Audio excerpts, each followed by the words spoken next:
Did you know that physics is about how things move and why things move? It was Isaac Newton who discovered the three laws of motion. He was a scientist who lived from 1642 to 1727. Let's first learn about the first law of motion. It is also called the law of inertia. It states objects will remain at rest or in uniform motion in a straight line unless acted upon by an external unbalanced force. To understand Newton's first law completely, we need to learn about inertia first. See, this is a very large sofa. What's special about it? It's stable. It is not moving. Now go ahead and try to move it. Oh, you can't. It's not willing to move. You can't move it as it is very large. Now try to move this small stone. Good. You can move it a little bit, but you had to put in a lot of effort. It was also like it didn't want to move from its original position. Even the smaller things don't want to change their positions. They don't want to move. Even a small stone takes some effort to move. This is the first rule of physics. Things like to stay where they are. No object in this universe would start moving unless some external effort is put on it. It's like all things in the world are lazy. Now the question is, if things are lazy and they don't want to move, then how does the movement happen? The answer is that there are so many things in the universe which push and pull other things and force them to shift their positions, like you force the small stone to move. But as we said earlier that things are lazy, they would try and stop their movement as soon as the effort was removed. Well, you'll be wrong if you think like that. You'd find it very strange to accept that when a small stone was still, it wanted to stay still. But once you'd put it in motion after putting some effort, it would like to keep on moving. In reality, it would keep on moving forever and ever. But somehow it stops. But it stops not because it wants to stop. It stops moving because things in its path force it to stop. It may be due to air, or if it bumps into a tree or rough surface on the ground. But suppose there were no tree in its way, or there was no roughness on the surface, and also imagine that it does not have poles or trees in its way. The stone would never stop. It would keep on moving.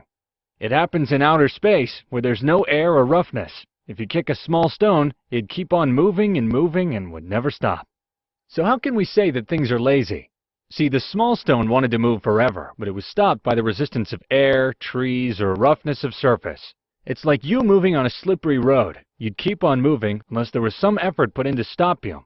The same is true with the small stone in outer space. It would keep moving, as nothing came in its way.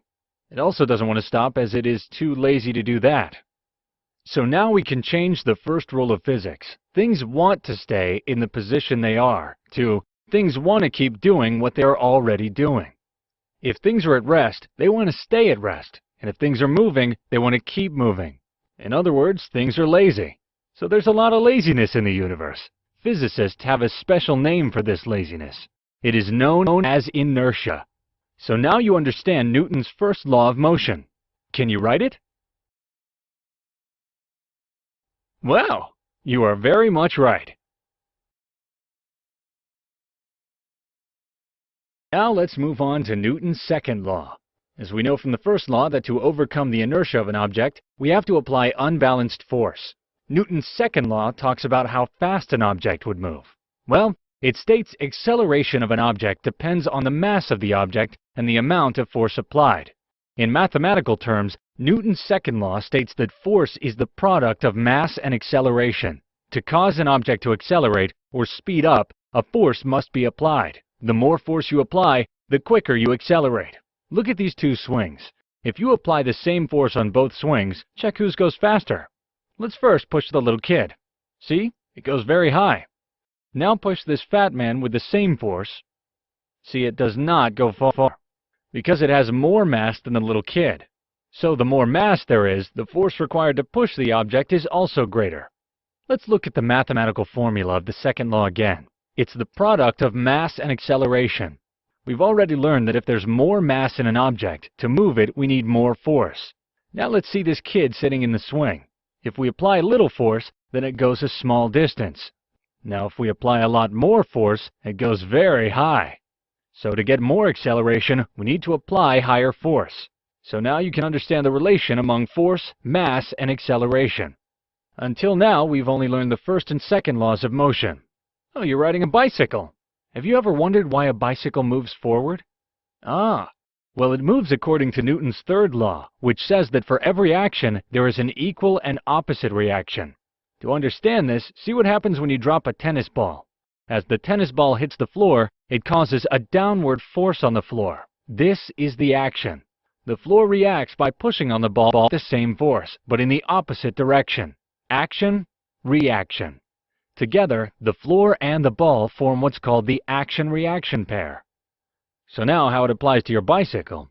When you push the pedal, the parts of the tire which touch the ground push it backwards. The ground also pushes the tires forward with the same force. So the parts of tires and earth form a pair of action and reaction. So what happens to the earth when your tires are applying force to push it backwards? Huh? Oh, nothing happens to it, since the earth is very big as compared to your bicycle. The force applied by your tires does not move it backwards, but force applied by the earth pushes your bicycle forward. So now you understand Newton's third law. Yep, the tennis ball is the right example. The ball and the floor are creating a pair of action and reaction.